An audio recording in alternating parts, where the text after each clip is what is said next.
খুব সহজেই সবকিছু ভুলে যাই, এটাই স্বাভাবিক। দেখেন তো এই ভিডিওটা মনে পড়ে কিনা। খুনি হাসিনা গণহত্যাকারী পালিয়ে যাওয়ার কিছুক্ষণ পরের ভিডিও এটা। আমার নেতা আল আরাবি মুস্তাফা, আল আরাবি মুস্তাফা, তোমার নেতা আমার নেতা বিশ্ব নবী। গুলি করেছে যে পুলিশগুলো তারা বাংলা ভাষায় কথা বলেনি, তারা অধিকাংশ হিন্দি ভাষায় কথা বলেছে।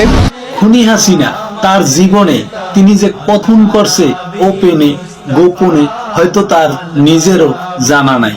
আমাদের বাংলাদেশে টপ সন্ত্রাস খুলনা শহরের এরশাদ শিকদার, তারও একটা খুনের সংখ্যা ছিল, হিসাব ছিল। হাসিনা তাকেও ওভারটেক করছে।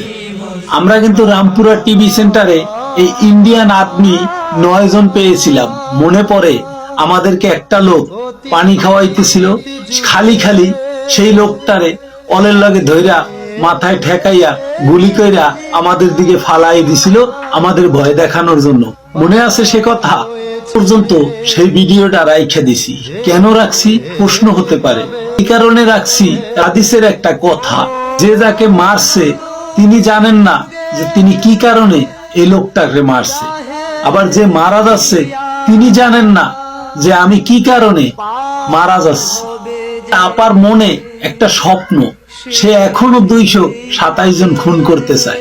তা আমি আজরাইল আলাইহিস সালামকে বলি যে আমাদেরকেও পরিজনে দুনিয়া থেকে নিয়ে যাও, তার সঙ্গে আপাকেও নিয়ে যাও।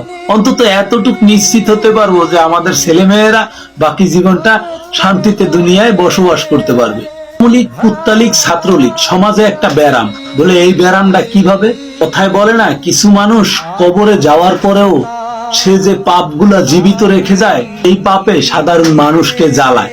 বন্ধু মহল, ভাই বেরাদার সবাই একসাথে বিভিন্ন কথা বলি, তোকে আওয়ামী লীগ বলে এখনই এলাকার থেকে তাড়িয়ে দিতে পারি।